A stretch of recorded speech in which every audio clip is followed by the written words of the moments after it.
किसी की कुल संपत्ति अगर 18,000 करोड़ रुपए की हो तो वह 300 करोड़ रुपए के प्राइवेट जेट विमान खरीदना चाहेगा। महंगी गाड़ियों में सफ़र करना उसके लिए कोई बड़ी बात नहीं होगी, और जब पैसा अथाह हो तो फिर मुश्किल ही क्या है। कहते हैं ना कि लक्ष्मी जब छप्पर फाड़ कर धन बरसाती हैं, तो ऐसे फैसले किसी को खर्चीले नहीं लगते।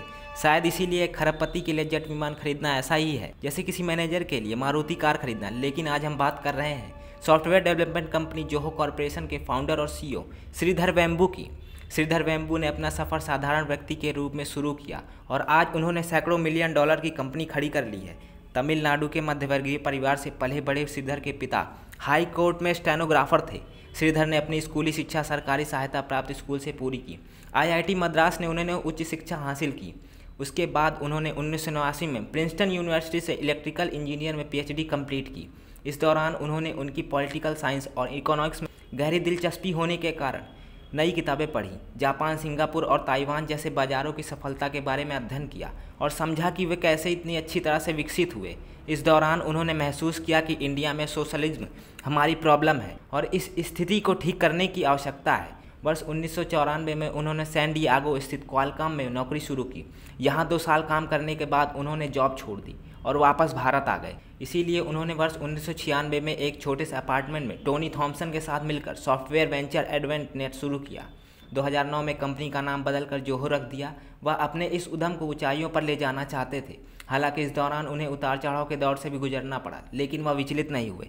बिना मुसीबतों का सामना करते हुए आगे बढ़ते रहे। उनके इरादे औरों से बिल्कुल अलग थे। कंपनी की इतनी सफलता के बावजूद प्राइवेट जेट खरीदना तो दूर, वे अपनी कंपनी जोहो कॉरपोरेशन के मुख्यालय को भी कैलिफोर्निया से कहीं और ले जाना चाहते थे। श्रीधर के इस विचार से कंपनी के सभी अधिकारी स्तब्ध थे, क्योंकि सॉफ्टवेयर इंडस्ट्री के लिए कैलिफोर्निया के बे एरिया से शानदार जगह दुनिया में है ही नहीं। गूगल, एप्पल, फेसबुक, ट्विटर या सिस्को जैसी बड़े नाम इसी इलाके में फले फूले, लेकिन श्रीधर तो और भी बड़ा अप्रत्याशित फैसला लेने जा रहे थे। वे कैलिफोर्निया से शिफ्ट होकर सिएटल या ह्यूस्टन नहीं जा रहे थे। वे अमेरिका से लगभग 13,000 किलोमीटर दूर चेन्नई वापस आना चाहते थे। इतने बड़े फैसले के बाद उन्होंने बोर्ड मीटिंग में कहा कि अगर डेल, सिस्को, एप्पल और माइक्रोसॉफ्ट अब दफ्तर और रिसर्च सेंटर भारत में स्थापित कर सकते हैं, तो जोहो कॉरपोरेशन को स्वदेश लौटने पर परहेज क्यों है। श्रीधर के तर्क और प्रश्नों के आगे बोर्ड में मौन छा गया। आईआईटी मद्रास के इंजीनियर श्रीधर वापस मद्रास जाने का संकल्प ले चुके थे। उन्होंने कंपनी के नए मुख्यालय को तमिलनाडु के एक जिला टैंगसी में स्थापित करने के लिए 4 एकड़ जमीन पहले से ही खरीद ली थी और ऐलान के मुताबिक अक्टूबर 2019 में, यानी ठीक 1 साल पहले ही, श्रीधर ने टैंगसी जिले के मतलामपराई गांव में जोहो कॉरपोरेशन का ग्लोबल हेडक्वार्टर शुरू कर दिया। यही नहीं, $2.5 बिलियन के जोहो कॉरपोरेशन ने पिछले ही वर्ष सॉफ्टवेयर डेवलपमेंट कारोबार में 3,410 करोड़ रुपए का रिकॉर्ड राजस्व प्राप्त करके टेक जगत में बहुतों को चौंका भी दिया। इसके साथ बताते चलें कि कैलिफोर्निया से स्वदेश लौटने के पीछे श्रीधर पर अमेरिका की किसी एजेंसी या बैंक, स्टॉक या एक्सचेंज का दबाव नहीं था। उन पर प्रतिस्पर्धा का दबाव भी नहीं था। वे कोई नया व्यवसाय भी नहीं शुरू कर रहे थे, बल्कि इसके उलट श्रीधर सकारात्मक विचार लेकर वतन लौटे थे।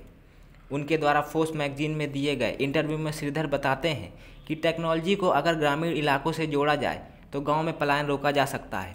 गांव में प्रतिभा है, काम करने की इच्छा है। अगर आधुनिक शिक्षा से हम बच्चों को जोड़ें तो एक बड़ा टैलेंट पूल हमें गाँव में ही मिल जाएगा। इसीलिए मैं भी बच्चों की क्लास में जाता हूँ, उन्हें पढ़ाता हूँ। मेरी कोशिश गांव को सैटेलाइट से जोड़ने की है। हम न सिर्फ दूरियां मिटा रहे हैं, न सिर्फ पिछड़ापन दूर कर रहे हैं, बल्कि शहर से बेहतर डिलीवरी गांव में देने जा रहे हैं। तस्वीरें जाहिर करती हैं कि श्रीधर बेहद सहज और सादगी पसंद इंसान है। वे लुंगी और बुशर्ट में ही अक्सर आपको दिखेंगे। गांव और तहसील में आने जाने के लिए वे साइकिल पर ही चल निकलते हैं।